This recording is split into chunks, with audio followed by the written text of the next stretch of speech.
Welcome to the Musician Toolkit, episode number 54. My name is David Lane, and it is good to be with you once again. I'm releasing this on Christmas Day, 2023, and I just wanted to share a short episode, first of all, to wish all of you a Merry Christmas, and if you don't celebrate today, I just want to say Happy Holidays, however you choose to celebrate. First of all, I need to make a correction to the previous episode, episode 53, which had to do with New Year's goals. In fact, that was part one of a two-part series, and I said on that episode that the next episode, episode 54, would be dealing with part two of the New Year's goals. Unfortunately, I didn't do the math correctly in my head, and I failed to realize that episode 54 was going to be coming out on Christmas Day, and I had a different episode planned for this day. So I will, in fact, be presenting part two of the New Year's Goals series on episode 55, which will come out on, wait for it, New Year's Day. Today's episode is really short. I just wanted to share my three favorite pieces of Christmas music. These are just my personal favorites. Maybe you want something to listen to today, and perhaps there's one or more of these that you haven't heard yet. The first piece is called Dia Natali by Samuel Barber, and that's spelled D-I-E. Natali. It's basically Latin for the Nativity. The piece is subtitled Chorale Preludes for Christmas. It is an impressively well-crafted composition for orchestra that features several Christmas carols in a creative way, intertwined with some of Barber's own original material. The piece begins with the ancient carol, O Come, Emmanuel, as a canon between the reeds.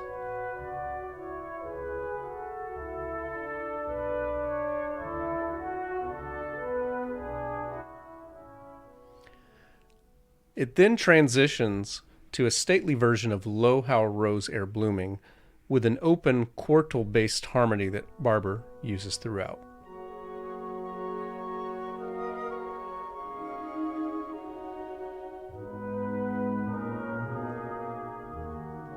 It's particularly impressive how he combines different carols throughout, including the section where the brass is playing Good King Wenceslas, and the strings are playing God Rest Ye Merry Gentlemen at the same time.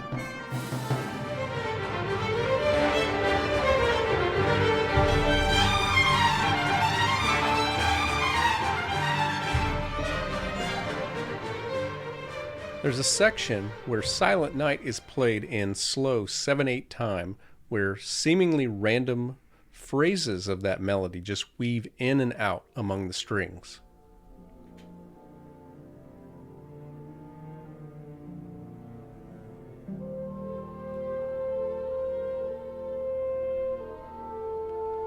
After an extended section of original material, the climax is a rousing statement of joy to the world, presented as a multi-layered canon, where not only are various instruments beginning their phrase at a different time than the other instruments, but some of them are playing at a different speed.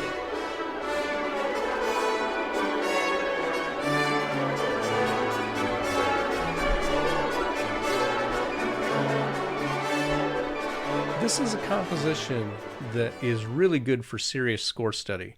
In fact, I have a copy of the orchestral score, and it is one that I regularly like to take a look at. There's so much to study that it's good to study year-round, but of course it's especially good just for listening at Christmas time. The second piece I'm going to share is one that you may likely already be familiar with, but just in case you're not, this is a good time to try it for the first time. And that piece is A Ceremony of Carols by Benjamin Britten. The piece begins and ends the same way, with an unaccompanied descant from treble voices, typically performed by a children's choir.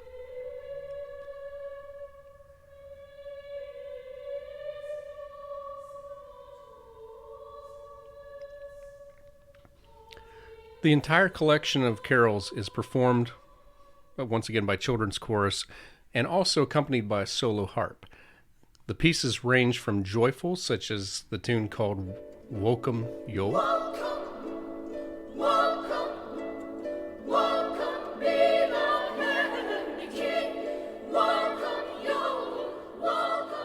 mournful or mysterious as in that young child.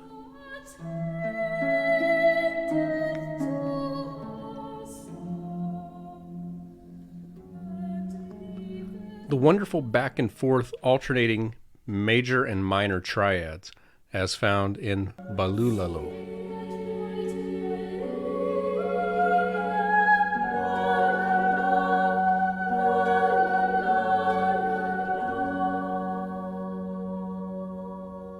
And of course, the highlight to me is the interlude. It's played by the harp, and it's one of my all-time favorite pieces for the solo harp.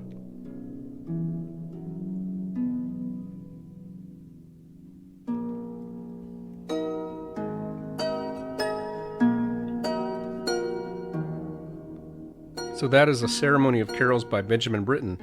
And then the third piece that I recommend is the Nutcracker Suite.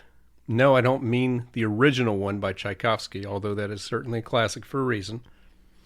I mean the arrangement as performed by Les Brown and his band of Renown in 1952. It starts with a peppy swing version of the overture.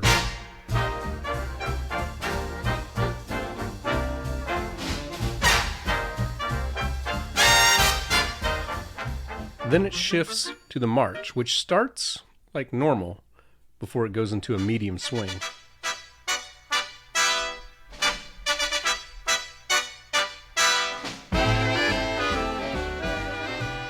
The Dance of the Sugar Plum Fairy seems like a straightforward restatement of the original version.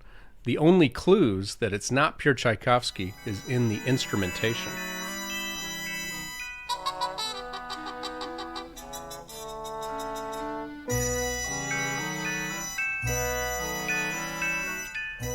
The tree pack comes in, and it is full of energy.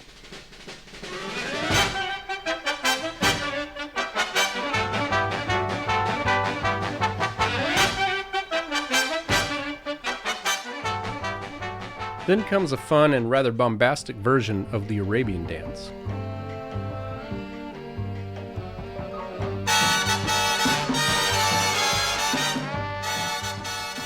Afterwards, there's a version of Dance of the Reed Flutes that sounds like it might have come from the Glenn Miller Orchestra.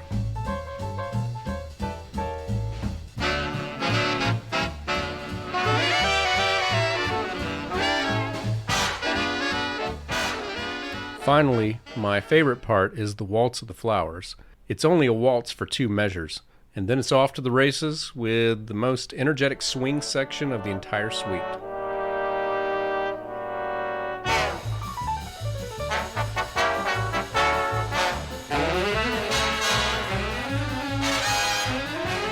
And I'm sure someone will message me to mention this if I don't say it already, but Duke Ellington also arranged a version of the Nutcracker Suite. It's a little bit longer than Les Brown's version.